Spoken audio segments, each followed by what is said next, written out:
Bienvenue dans Malaphone Équilibre, on est parti pour continuer à monter mon vélo. Puisque je me suis trompé dans la transmission sur la partie 1, voici la partie 2 avec tout un kit de Shimano QS. Si tu le sais pas, il y a une playlist que je te mets là, c'est tout le montage du vélo, toute la création du vélo, toutes les pièces que je mets dessus, que je te fais découvrir. Il y aura un gros test du vélo juste à la fin quand il sera vraiment tout fini. Et je te dis à très vite et on est parti pour cette vidéo. Allez hop. Alors je commence par démonter les pédales sur l'ancien pédalier que j'avais mis au tout début sur la partie 1.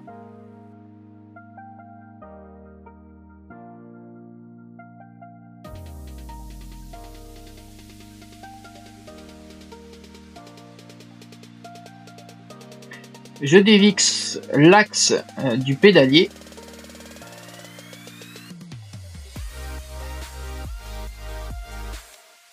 Et maintenant, pour démonter le pédalier, j'utilise un démonte de pédalier, ce qui est tout simple. Les génériques marchent très bien. De toute façon, tu as un lien avec tous les outils disponibles et toutes les pièces.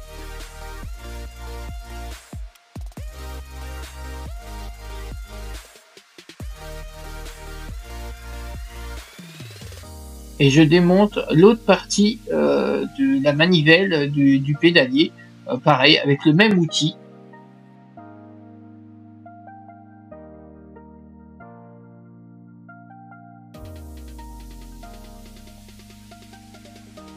Et maintenant, avec cet outil, je démonte le noyau du pédalier, puisqu'on va tout changer. On va mettre vraiment du Shimano QS partout, que ce soit le boîtier de pédalier, le pédalier. La cassette, c'est déjà du Shimano QS et en plus la chaîne aussi Shimano QS.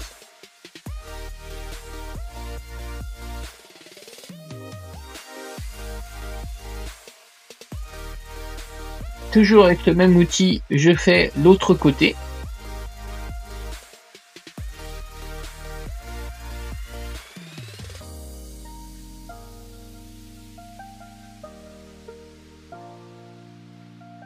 Et j'installe le nouveau noyau de pédalier Shimano QS. D'ailleurs, vous avez tout le kit que vous pouvez retrouver en lien en commentaire. C'est celui-là que j'ai acheté et franchement, il est génial.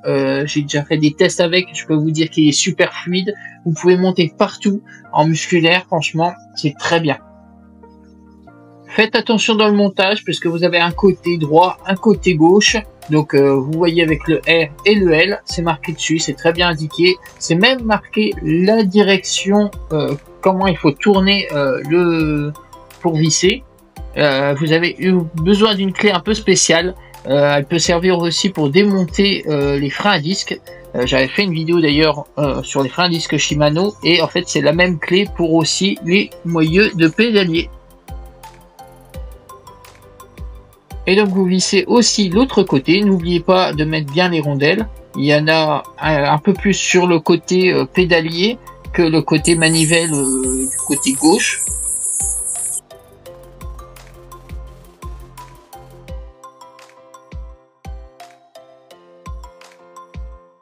Vraiment l'installation n'est vraiment pas compliquée, il suffit de suivre bien à la lettre toutes les indications. Même si j'ai pas les clés qu'il faut pour serrer au newton-mètre qu'il faudrait, faut juste serrer mais pas trop. Donc maintenant c'est le moment d'installer le pédalier et la manivelle de l'autre côté. Comme vous avez pu le voir, c'est un axe traversant, c'est pas comme l'autre système. Et pensez à bien mettre parallèle les pédales. Enfin, les manivelles, et là vous avez une petite vis pour serrer au milieu et ça va assembler tout l'ensemble. Alors pensez à bien pousser quand même le pédalier bien au fond et ça va bien jointer ensemble.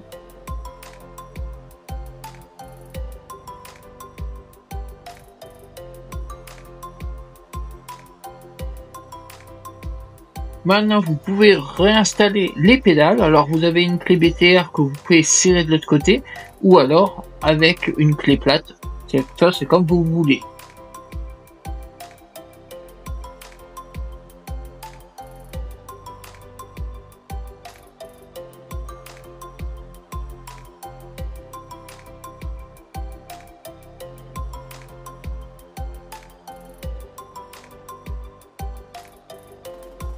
Alors maintenant, c'est le moment d'installer le sélecteur de vitesse. C'est pareil, Shimano QS, c'est tout le kit qui est ensemble. Franchement, vu au prix qu'on l'a sur AliExpress, et que je vous mets le lien d'ailleurs dans le commentaire épinglé, franchement, toutes les pièces sont en bon état, sont très bien.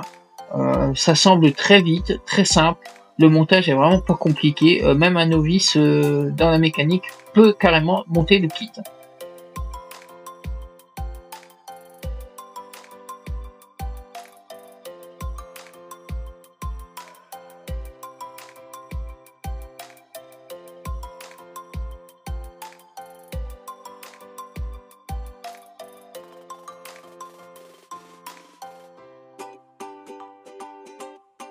Il vous suffira de serrer le sélecteur de vitesse sur votre guidon et de passer aussi les câbles dans les gaines. Les gaines sont déjà fournies avec le cadre du vélo. Donc ça se met bien, ça passe super bien, forcément. Et vous avez aussi le dérailleur Shimano QS, du coup, qui s'installe aussi au même endroit qu'un dérailleur normal. Rien de compliqué. Il faudra mettre le rajout de gaines après, vous allez le voir.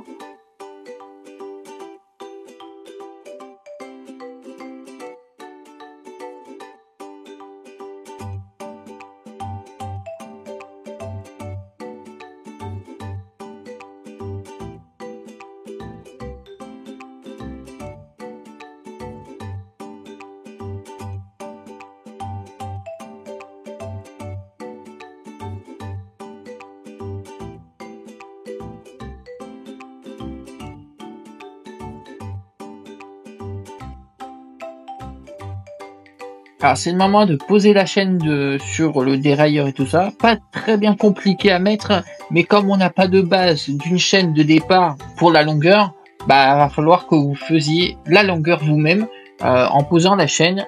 Vous allez voir qu'il vous manque, voilà, que c'est un peu trop long et qu'il va falloir retirer 3-4 maillons. Mais ça dépend de votre vélo, de votre équipement. Ça dépend aussi de la cassette que vous avez. Moi, il fallait pas que non plus je retire trop de maillons pour que ça aille jusqu'au gros plateau à l'arrière. Donc, et j'ai pas un plateau à l'avant qui est énorme, donc j'ai un petit peu trop de chaîne.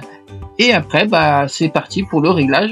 Et donc le réglage, rien de compliqué, hein, suffit de régler les butées et de régler aussi le tendage de la chaîne. Ça, si vous avez des difficultés à faire, il y a des tutos sur internet qui expliquent très bien. Moi, j'ai pas voulu rentrer dans les détails parce que voilà, je sais le faire, mais à expliquer, c'est pas forcément très facile à expliquer. Donc, je vous laisse avec des pros.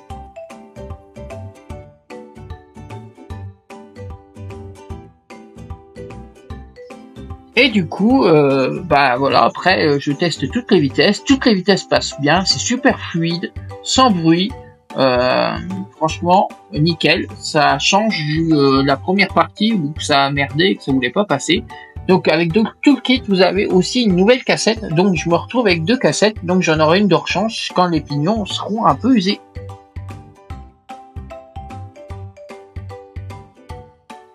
Et on fait la petite finition, on coupe le câble avec un coupe-câble prévu à cet effet, et on met un petit pipion pour que ça ne s'effile pas. Et c'est fait. Voilà, on arrive au terme de cette vidéo. Si tu as aimé cette vidéo et si tu as appris des choses, mets un pouce en l'air. N'oublie pas de t'abonner pour être notifié des prochaines vidéos qui vont sortir. Et moi, je te dis à très vite sur une prochaine vidéo qui s'affiche juste ici. Et puis, bah, tu peux t'abonner aussi là. Allez, salut!